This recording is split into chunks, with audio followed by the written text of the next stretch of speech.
Bonjour, mes chers compatriotes. Je suis Nicolas Lawson. Voici mes vœux pour l'année 2021 pour le renouveau de la mère patrie. Soumise à cette terrible crise provoquée par le coronavirus, j'estime qu'il est à nouveau possible à ma génération de discerner avec clairvoyance le futur de notre patrie et de l'humanité et de contribuer à son éclosion. Bien sûr que j'ai toujours été attentif à la rumeur du lendemain. Je savais donc, par pressentiment, depuis les années 80, qu'une civilisation était en train de mourir et qu'une nouvelle était en train de naître. N'étant donc pas dérouté personnellement, je crains cependant que notre gouvernement actuel ne s'effondre dans un avenir très proche, car il est stérile et il est paralysé par des décisions surannées, un homme pléthorique, une organisation inepte et une structuration attardée. Malheureusement, il est porté aussi par la vague de fond des événements qu'il est incapable de maîtriser. Ce n'est d'ailleurs pas non plus avec une sorte de spécialisation en microcrédit et des aptitudes d'imprécation et de perfidie qu'on dirige un gouvernement. Notre salut ne peut donc indiscutablement intervenir que par la mise en place d'un nouveau régime, avec une nouvelle gouvernance reposant sur des principes novateurs et étonnants. Je sais que je ne suis pas souvent compris par la masse inculte, ni aimé des politiciens corrompus et de leurs cohortes malveillants. Car trop souvent, je dis crûment des vérités amères. Ainsi, je réaffirme ici que le régime en place est incompétent, corrompu, malfaisant et malveillant. Il est indigne pour notre patrie. Sans certainement le savoir et le vouloir, il est de plus en plus anachronique, oppressif et menace la paix sociale, notre unité et notre bonheur. Par conséquent, il doit être transformé de fond en comble. Nous devons sans contestation inventer un nouveau mode de gouvernement, une démocratie pour ce 21e siècle. Nous en sommes capables et j'en suis convaincu. C'est la force de ma foi que j'ai toujours cherché à partager. Je ne suis pas un politicien cherchant des prébendes, ni un opposant sectaire. Chacun doit le savoir et nous devons tous comprendre que seul Dieu est éternel, omniscient, omnipotent et omniprésent.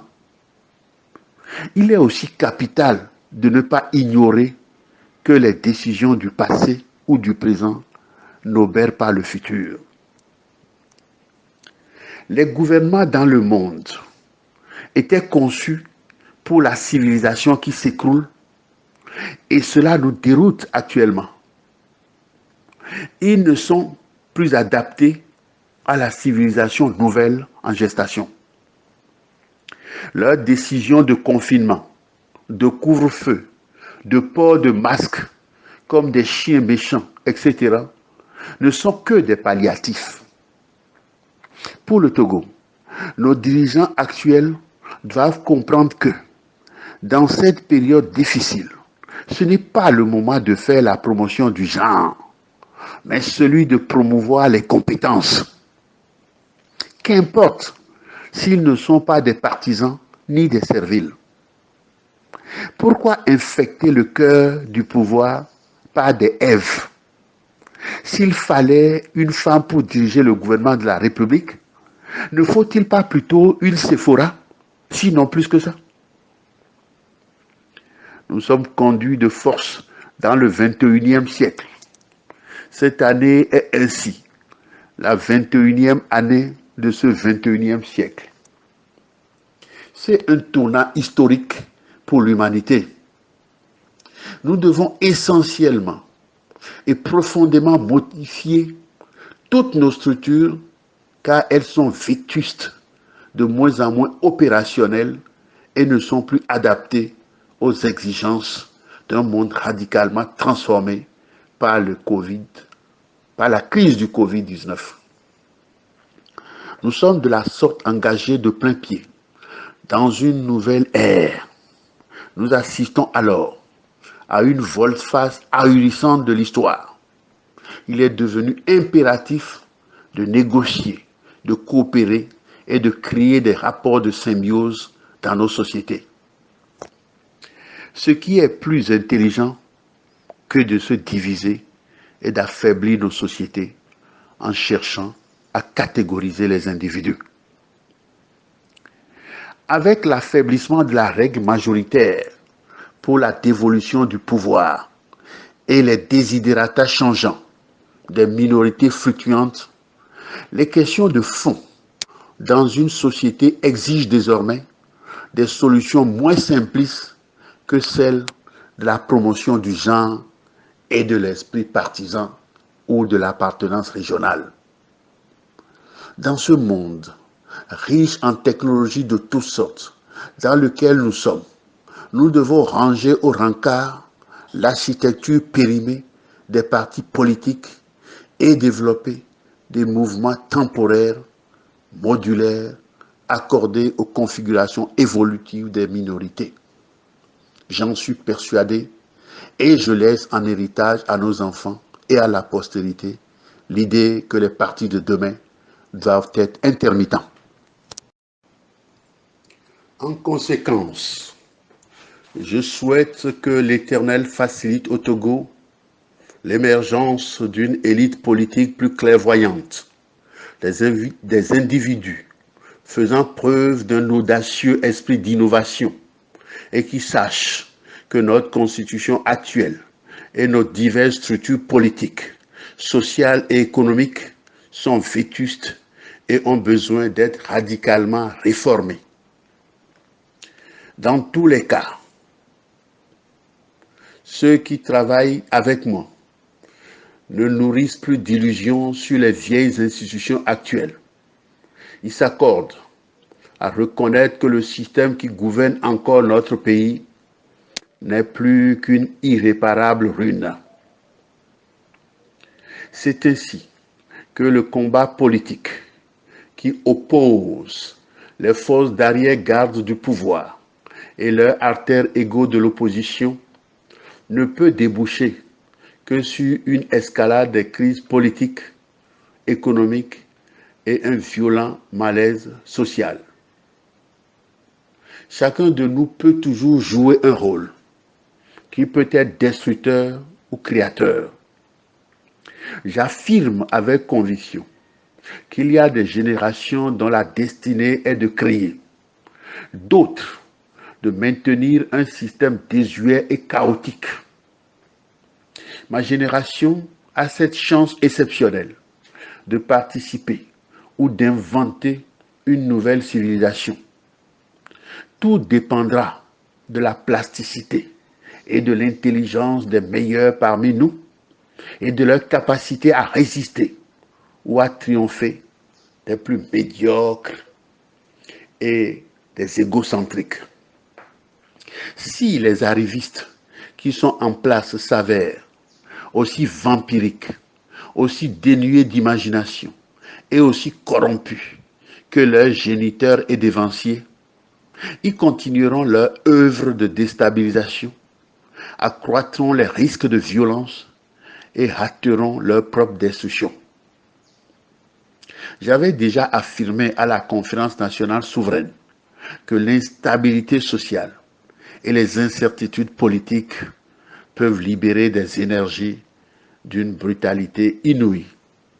Je souhaite donc à nos frères et sœurs, aux patriotes et à nos élites éclairées, à l'intérieur du pays comme dans la diaspora, d'être prêts pour contribuer à dégager un ample éventail de propositions de restructuration politique, économique, sociale et pour ouvrir les vannes d'un torrent d'idées neuves. Personne ne sait aujourd'hui au Togo, ni en Europe, ni aux USA, etc., de quoi sera fait l'avenir.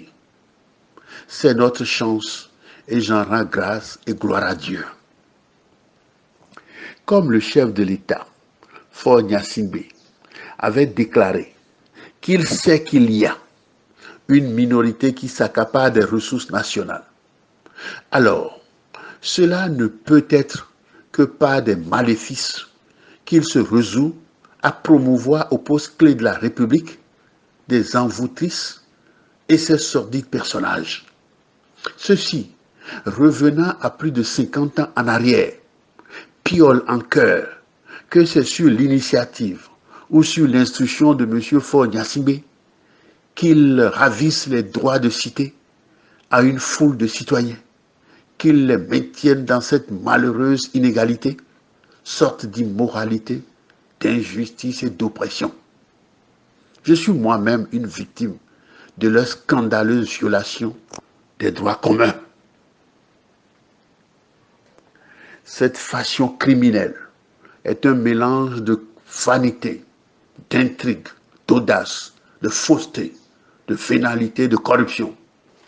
Ils agissent de concert avec des prédateurs étrangers, dont des anciens premiers ministres et anciens ministres européens. Ils sont ligués pour détourner des centaines de milliards de nos francs.